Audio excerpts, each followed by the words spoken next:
నేను బెలూచిస్తాన్ గురించి మాట్లాడుకున్నప్పుడు పార్థసారథి పొట్లూరు గారు రాసిన కథనంలో ఒక పాయింట్ ఉంది. ఒక దేశాన్ని గుర్తించాలంటే ఆ దేశపు భౌగోళిక స్వరూపం గుర్తించడం, సరిహద్దు వివాదాలు ఉన్నా సరే ఒకటి. రెండోది ఆ దేశంలో ప్రజలు ఉండటం, వాళ్ళు ఆ దేశానికి సంబంధించిన వాళ్ళు అయి ఉండటం. ఇవి 2 ఉన్నది. కానీ ఆ దేశానికి సైన్యం ఉండాలి అన్నటువంటి పాయింట్ ఏదైతే ఉందో అది బెలూచిస్తాన్‌కి లేదు. తిరుగుబాటుదారులు వేరు, సైన్యం వేరు. అది కొంత ఇప్పుడున్నట్టు తిరుగుబాటుదారులే రేపు సైన్యంగా కూడా మిగలొచ్చు అన్నట్టు. జపాన్‌కి ఇట్లాంటి సమస్యే ఉంది. సుదీర్ఘ కాలం పాటు ఇప్పుడు అరబ్ కంట్రీస్ ఎట్లయితే సైన్యాన్ని మెయింటైన్ చేయకుండా అమెరికాకి తమ రక్షణ బాధ్యతలు అప్పగించి వదిలేస్తే, ఇప్పుడు సంక్షోభంలో పడి పాకిస్తాన్ ఉన్న అప్పు తెచ్చుకోవడమా, కొన్ని ఆయుధాలు కొనుక్కొని ఇప్పుడు శిక్షణ ఇచ్చి తీసుకోవడమా ఇది నడుస్తుంది.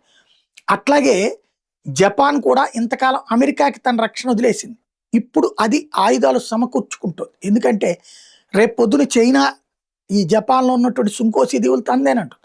అది ఆక్రమించుకోవడానికి రెడీ అవుతుంది. వచ్చే 2 సంవత్సరాల్లో చైనా ఉన్మాద చర్యలకి వెళ్ళబోతుంది.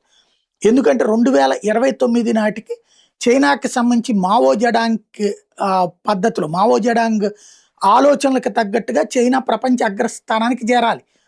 అప్పటికి చైనా పరిపూర్ణం అవ్వాలి అంటే భారతదేశంలో ఉన్నటువంటి టిబెట్‌లోని భూభాగాలు టిబెట్‌వి అని చెప్పబడేటటువంటి భూభాగాల్ని ఆక్రమించుకోవడం, అలాగే జపాన్‌లోని సుంకేసి దీవులు, అట్లాగే రష్యాలో ఉన్నటువంటి పార్ట్ ఇట్లాంటియన్నీ గతంలో ఒకప్పుడు చైనా రాజులు పరిపాలించిన కాలంలో చైనా భూభాగాలు.